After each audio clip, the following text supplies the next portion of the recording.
Astăzi vă voi arăta portofoliul meu de dividende și vă voi povesti cum să investim la bursă în dividende și să generăm suficienți bani cât să ne putem pensiona mai devreme.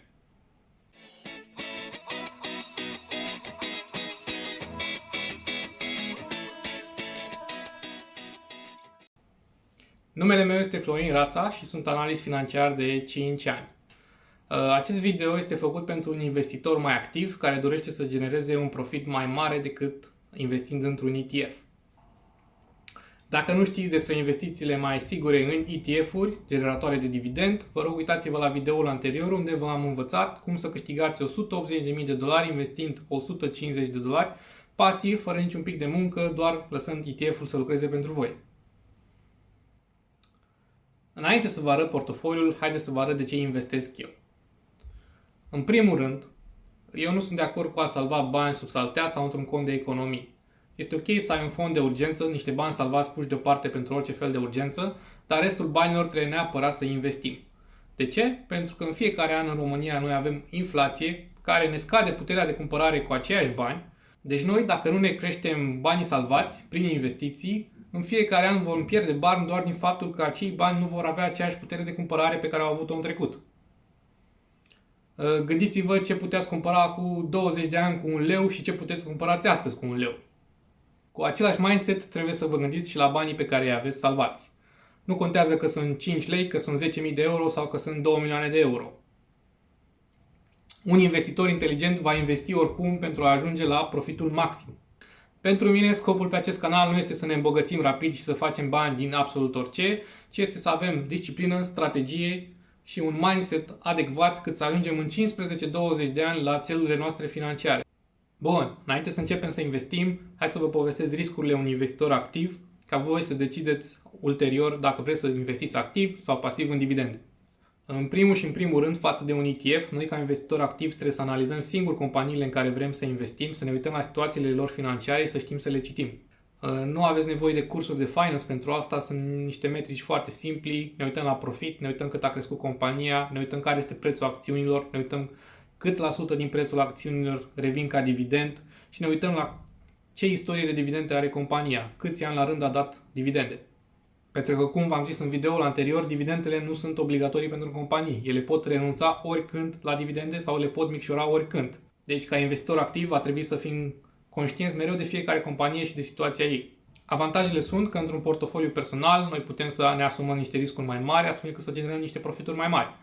Dacă nu sunteți pregătiți pentru asta, vă rog uitați-vă la videoul meu anterior despre dividende și veți învăța cum puteți investi fără niciun pic de muncă și să generați profit.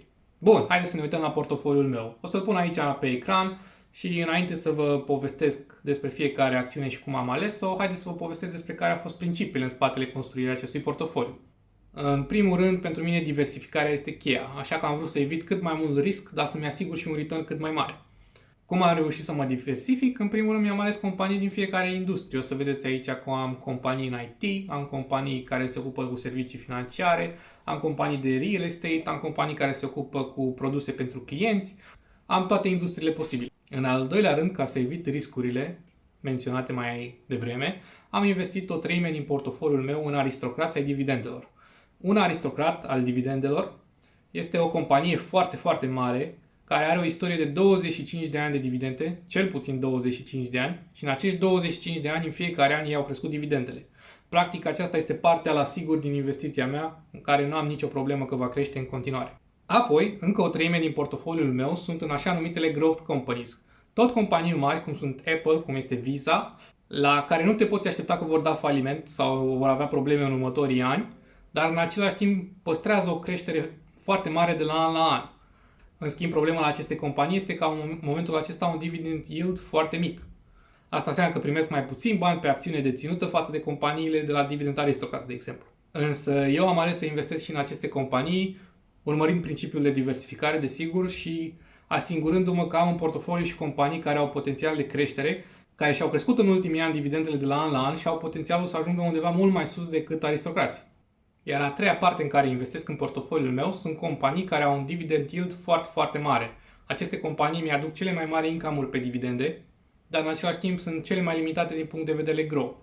Aici am ales companii care sunt, din nou, foarte stabile, n-au niciun risc financiar, nu au cum să dea faliment în următorii ani dar au ajuns pe piața lor deja să fie imensi și să nu mai aibă potențial de creștere. Astfel, ele își distribuie profiturile către noi, deținătorii ei.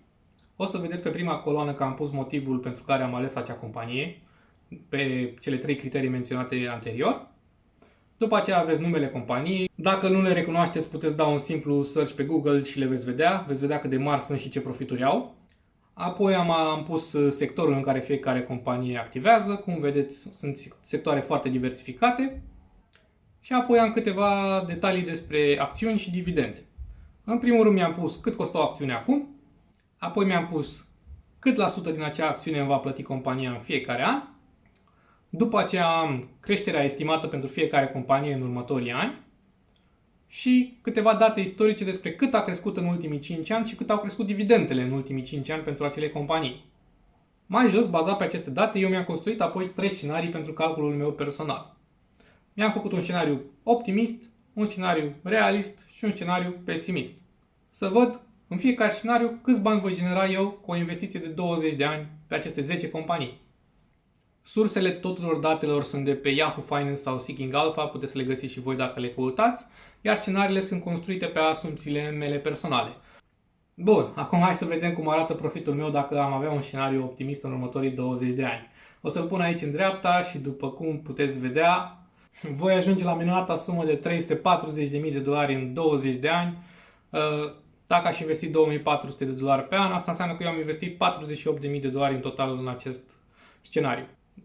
În scenariul optimist voi avea $18.000 anual din dividende, o sumă foarte, foarte bună care îmi va permite să mă pensionez. Da, după cum am zis, este un scenariu optimist, dar după cum ați văzut, eu am folosit datele istorice. Deci dacă aș fi făcut același lucru acum 20 de ani, aici aș fi ajuns în momentul ăsta, dacă nu chiar mai sus, pentru că growth-ul era chiar mai mare. Ok? Haideți acum să ne uităm la scenariul realist. O să-l pun aici. Uite, după cum puteți vedea, în scenariul realist o să ajung la $225.000 cu investiția aceeași de $48.000 și un venit anual de dividende de $15.000. Din nou, o sumă foarte bună, suficientă cât să te poți pensiona.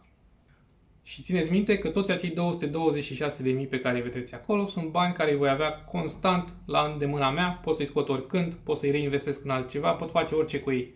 Nu sunt blocați nicăieri. Da, și haideți să ne uităm acum la scenariul pesimist. În acest scenariu nu voi avea un return la fel de mare cât aș fi avut dacă aș fi investit în un ETF, dar putem vedea că chiar și într-un scenariu pesimist în care datele sunt mult sub cele istorice și mult sub performanța companiilor din ultimii ani, eu tot voi ajunge la $150.000 în bancă investind $48.000. Dacă puneam acești bani într-un cont de economii sau îi salvam sub saltea, nu ajungeam nici măcar pe aproape de profiturile generate în scenariul pesimist. V-am spus și în videoul anterior, dar atunci când investim în dividende să aveți mereu o strategie în minte. Câți ani doriți să fie investiția și țineți-vă de acea perioadă, pentru că în perioada aceea vă rog să reinvestiți toate dividendele. Dividendele sunt bani pe care noi îi primim gratis, deci noi dacă vom cumpăra acțiuni cu banii aceia primiți gratis de la companii, practic ne vom asigura un venit mai mare din dividende anul viitor din acțiuni pe care le-am luat gratis. În videoul anterior eu v-am arătat cum dacă nu reinvestim dividendele, diferența între sumele la care vom ajunge în următorii 20 de ani pot fi masive. Sper că v-a plăcut ideea mea de portofoliu de dividende și v-a motivat să investiți la bursă în viitor.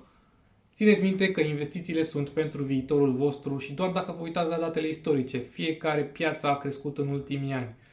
Într-adevăr au fost ani în care a scăzut, dar dacă investim pe termen lung, noi vom prinde și partea de scădere în care vom cumpăra acțiuni la un preț mai mic decât prețul lor în mod normal și apoi la finalul investiției noastre vom ajunge într-un punct mult, mult mai mare.